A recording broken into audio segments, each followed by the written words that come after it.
굿모닝, 나의 삶의 완전한 주인 되시는 주님을 찬양하고 또 찬양합니다. 8월 2일 화요일 아침입니다.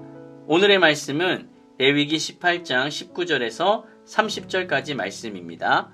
먼저 말씀을 읽겠습니다. 너는 여인이 월경으로 불결한 동안에 그에게 가까이 하여 그의 하체를 범하지 말지니라. 너는 내 이웃의 아내와 동침하여 설정함으로 그 여자와 함께 자기를 더럽히지 말지니라. 너는 결단코 자녀를 몰렉에게 주어 불로 통과하게 함으로 네 하나님의 이름을 욕되게 하지 말라. 나는 여호와이니라. 너는 여자와 동침함같이 남자와 동침하지 말라. 이는 가증한 일이니라. 너는 짐승과 교합하여 자기를 더럽히지 말며 여자는 짐승 앞에 서서 그것과 교접하지 말라. 이는 문란한 일이니라. 너희는 이 모든 일로 스스로 더럽히지 말라. 내가 너희 앞에서 쫓아내는 족속들이 이 모든 일로 말미암아 더러워졌고 그 땅도 더러워졌으므로 내가 그 악으로 말미암아 벌하고 그 땅도 스스로 그 주민을 토하여 내느니라. 그러므로 너희 곧 너희의 동족이나 혹은 너희 중에 거류하는 거류민이나 내 규례와 내 법도를 지키고 이런 가증한 일의 하나라도 행하지 말라. 너희가 전에 있던 그 땅 주민이 이 모든 가증한 일을 행하였고 그 땅도 더러워졌느니라. 너희도 더럽히면 그 땅이 너희가 있기 전 주민을 토함같이 너희를 토할까 하노라. 이 가증한 모든 일을 행하는 자는 그 백성 중에서 끊어지리라. 그러므로 너희는 내 명령을 지키고 너희가 들어가기 전에 행하던 가증한 풍속을 하나라도 따름으로 스스로 더럽히지 말라. 나는 너희의 하나님 여호와이니라. 세대의 토양, 시대의 흐름, 유행을 벗어나기란 쉽지 않습니다. 포스트 모더니즘의 기반에서 극단적인 개인주의와 소비주의, 신자유주의의 계급화로 생명을 더 이상 생명으로 여기지 않는 그러한 우리의 모습을 바라보게 됩니다. 모든 것을 품어주는 땅이 토해버릴 만큼 가증한 것들이 보편화된 이 시대에 성도는 과연 어떻게 살아가야만 할까요? 성적인 주권도 주의 말씀을 따라 살아야 합니다. 근친 간의 불법적 성관계를 넘어서 다른 영역에서의 불법적 성관계를 금지하고 있습니다. 가장 먼저 월경 중에 있는 여인과의 불법적 성관계를 금지하고 있습니다. 본문에서 말하는 여인은 아내라고 보는 것이 마땅하죠. 당시에도 여성의 생리가 출산과 관련되어 있음을 알고 있었다라고 우리는 확인할 수 있는데 창세기 18장 11절에서 보면은 아브라함의 아내 사라가 생리가 끊어진 것이 곧 출산 가능성이 없다라는 것을 의미한다. 그 내용을 이미 알고 있었다라는 것이죠. 그렇기 때문에 생리 중인 아내와의 성관계는 생명의 근원이 쇠약해지고 불결하게 된 것을 범하는 것으로 간주되었습니다. 월경을 하는 여자나 출산한 여자는 육체적으로 굉장히 약해진 상태이며 그런 상태의 아내와 성관계를 하는 것은 자기와 아내를 더럽히는 의식상의 문제일 뿐만 아니라 윤리적으로도 문제가 되었을 것입니다. 또한 20절에서는 이웃의 아내와 동침하는 것도 중요한 범죄로 간주하고 있습니다. 여기서 언급하는 이웃은 단순히 옆집에 사는 누군가가 아니라 신뢰관계의 기초에서 공동체를 이루고 있는 이웃을 뜻합니다. 그러므로 이웃의 아내를 범하는 것은 사회의 근간을 이루는 공동체의 신뢰와 유대관계를 깨트리는 것이며 이웃의 아내는 하나님께서 그 이웃에게 허락하신 여인이기 때문에 하나님 앞에서 이것이 중대한 범죄로 간주되는 그러한 일이었습니다. 월경하는 여인과의 동침은 의식적인 정결로나 도덕적으로나 모두 부정하고 죄악된 일로 간주되어서 처벌을 받았습니다. 이웃의 아내와 동침하는 죄는 두 당사자를 모두 사형에 처할 정도로 엄중하게 다루었습니다. 예수님은 마음에 음욕을 품어도 간음한 것이다 라고 하시면서 하늘 백성들에게 아주 높은 수준의 윤리를 요구하고 있습니다. 하지만 사람 중심이 되어버린 이 세상은 얼마나 이중적인지를 한번 보십시오. 성희롱이나 성매매 등에 대해서는 엄격하면서도 불륜이나 성적 방종, 자극적이고 선정적인 광고나 예술에는 지나치게 관대하고 미화하기까지 하고 있습니다. 다른 어느 때보다 더욱 결혼과 성에 대한 세상의 생각을 성경에 비추어 보며 평가하고 판단하는 것이 필요한 때입니다. 두 번째, 자녀에 대한 주권도 말씀을 따라야 합니다. 18장 전체가 성범죄와 관련이 되어 있는 것으로 보이는데 얼핏 보기에 몰렉 숭배의 금지는 관련이 없는 규례처럼 보입니다.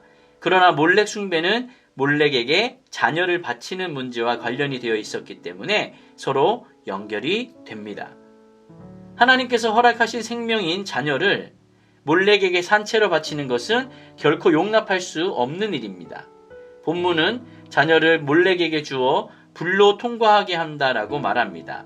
몰렉은 암몬의 주신인데 불에 뜨겁게 달궈진 몰렉의 손에 어린아이를 산채로 드리는 형태로 제사를 드렸습니다. 몰렉에게 자녀를 산채로 바치는 이러한 행위는 궁극적으로 하나님이 주신 자녀를 죽음으로 내몰아서 생명을 단절시키고 맙니다. 불법적인 성관계는 하나님의 고귀한 생명을 사람이 함부로 다루는, 사람이 함부로 대하는 것에서부터 출발합니다. 단순한 성적 만족이 아닌 생명의 탄생으로 이어지는 관계라는 것을 무시하고 모른 채 하며 그저 욕망에만 충실하게 살아가는 것이죠. 불법적 성관계와 몰렉 숭배는 하나님의 생명을 함부로 대한다는 점에서 서로 연결고리가 있습니다. 하나님께서 허락하신 생명을 끊어버리는 것이기 때문에 그렇습니다. 자녀를 부모의 사적 소유로 생각하고 자신의 욕망을 위해 사용하고 부릴 수 있는 대상으로 여기는 것을 엄히 금하고 있습니다. 그 대표적인 것이 바로 몰렉에게 제물을 바치는 야만적인 행위입니다. 그러한 야만적 행위로 하나님의 이름을 욕되게 하지 말라고 말씀하십니다. 우리의 자녀들이 자식 사랑으로 포장된 부모의 왜곡된 욕망 때문에 희생되는 일이 일상 가운데 너무나도 많이 나타납니다. 그런 영역에서 신앙으로 살아가는 것은 도대체 어떤 의미가 있을까요? 거룩한 자녀, 청지기 자녀, 하나님의 사명을 깨달은 자녀로 키우기 위해 우리는 노력을 해야 합니다. 이 시대를 살아가는 성도들의 삶에 대해 세 번째로 말씀드릴 것은 땅에 대한 주권도 말씀을 따라야 한다는 것입니다. 비정상적인 성관계는 동성애와 짐승과의 교접을 포함합니다. 특별히 동성애는 고대로부터 현대에 이르기까지 중대한 범죄로 성경이 인정해 왔습니다. 동성애는 하나님의 창조 질서인 생명을 이루지 못하는 것이기 때문에 금지되는 것이 마땅합니다. 또한 짐승과 교접하는 것은 스스로 자신을 더럽히는 행위이며 가증한 일입니다. 짐승과의 교접은 문란한 것인데 이는 뒤섞임을 뜻합니다. 단순한 성적 문란함을 넘어서 하나님이 세우신 창조 질서를 파괴하는 중대한 범죄로 봅니다. 앞서 언급된 다양한 형태의 불법적 성관계는 여호와께서 매우 싫어하시는 것입니다. 실제 가나안 땅에 있던 주민들이 그러한 죄악에 빠져 있었기 때문에 하나님께서 그 백성들을 심판하시고 그 땅에서 그들을 쫓아내셨습니다. 그들의 성범죄는 스스로를 더럽히는 일이기도 하지만 그 땅도 더러워져 버렸습니다. 그 때문에 땅이 가나안 백성들을 토해낸 것입니다. 마치 사람이 아주 역겨운 음식을 먹은 후 그 음식을 토해내는 것과도 같습니다. 여기서 땅이 그 땅의 거민들을 토해낸다라는 말은 그 백성들이 땅에서 쫓겨나게 된다라는 것을 의미합니다. 가나안 땅의 거민들이 불법적 성관계를 통해 범죄했을 때 거룩하신 하나님께서는 그들을 그 땅에서 쫓아내셨던 것처럼 만일 이스라엘 자손들이 가나안 땅에 들어가서 그 땅의 거민들의 죄악을 답습하게 되면 그들도 하나님께서 쫓아내실 것입니다. 28절입니다. 너희도 더럽히면 그 땅이 너희가 있기 전 주민을 토함같이 너희를 토할까 하노라. 아멘. 창세기 15장 20절을 보면 가나안 땅 거민들의 죄악이 가득 차면 땅에서 쫓겨날 것이다 라고 하나님께서 아브라함에게 말씀을 하십니다. 그런데 땅에서 쫓겨나기 전에 먼저 그 백성 중에서 끊어지게 될 것입니다. 결국 범죄하면 개인적인 차원에서는 언약 백성 공동체에서 끊어지게 될 것이며 공동체적 차원에서는 그 땅이 백성들을 토해냄으로써 그 땅에서 추방되어 포로가 될 것입니다. 하나님의 백성이니까 비할 수 없는 은혜를 먼저 받은 백성이니까 달라야 합니다. 정욕과 음란에 매인 채 끌려가지 않고 참 자유를 얻었기 때문에 경계를 지킬 수 있습니다. 이미 완전한 샬롬을 얻었기 때문에 비움과 희생의 길을 선택할 수가 있는 것이죠. 십자가를 지신 어린 양 예수께서 그러하셨던 것처럼 말입니다. 말씀을 정리하겠습니다. 세상이 알지 못하는 기쁨과 샬롬을 가진 사람들이기 때문에 헛된 정욕의 길을 따라가지 않을 수 있습니다.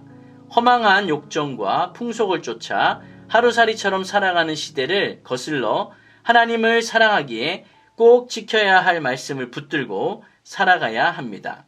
이것이 바로 먼저 사랑받은 자의 특권입니다. 아멘.